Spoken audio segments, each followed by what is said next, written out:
Citoyens nigériens, les forces de défense et de sécurité engagées sur plusieurs fronts continuent de lutter avec détermination contre les menaces internes et externes pesant sur notre pays. Leur engagement distingué à protéger le territoire est renforcé par la participation active des civils qui ne ménagent aucun effort pour soutenir les actions héroïques des FDS. Les événements survenus dans la partie ouest du pays et dans les zones de défense numéro 3 et 7 ont marqué les dernières 112 heures. Dans les autres théâtres d'opération, la situation reste sous contrôle. Voici un aperçu des faits marquants. Dans la région de Tillabéri, sur la rive gauche du fleuve, dans le cadre de l'opération Al-Mahaw, un accrochage s'est produit le jeudi 25 juillet dernier, en début de soirée, entre une unité des forces spéciales et plusieurs dizaines de terroristes à hauteur de Kolabosei.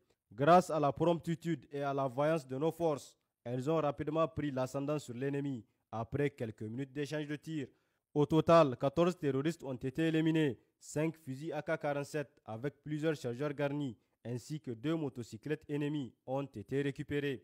Cependant, cette prouesse a malheureusement coûté la vie à 4 de nos frères d'armes et a blessé 12 autres, dont le pronostic vital n'est pas engagé. Les autorités présentent leurs condoléances les plus sincères aux familles des victimes et souhaitent un prompt rétablissement aux blessés. Le même jour, à Toukounous, 2 complices actifs des réseaux criminels ont été capturés.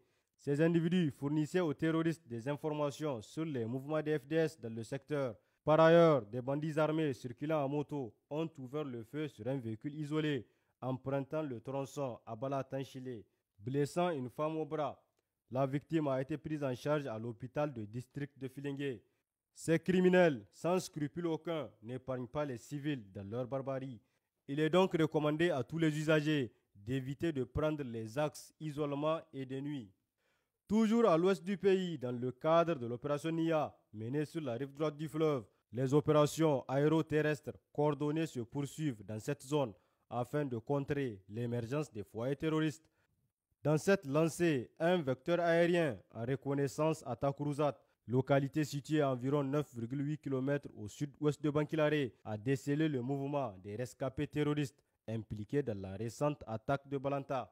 La cible a été encadrée et traitée avec succès, entraînant la neutralisation d'au moins 20 terroristes, couplés à la destruction de leurs moyens de nuisance. Au registre des opérations terrestres, 29 terroristes et leurs acolytes ont été appréhendés dans les zones de Torodi et Komabongo. Parmi ces criminels arrêtés figurent des rescapés blessés de l'attaque de Tassia.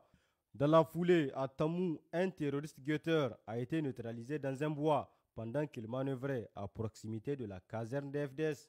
Dans la région de Dosso, au sein de l'opération Damissa, dans le cadre de la lutte contre le trafic des substances nocives, les opérations sont exécutées dans ce sens à l'échelle nationale. La dernière saisie en date a été opérée hier 26 juillet par la patrouille mixte départementale de Boboy, à l'issue d'une poursuite engagée dans le secteur de Fabirgui autour de 2 trafiquants à moto. Ces derniers ont pu s'exfiltrer, abandonnant une grande quantité de drogue. La patrouille a ainsi saisi des centaines de boules de chanvre indien et les 2 motocyclettes qui les transportaient.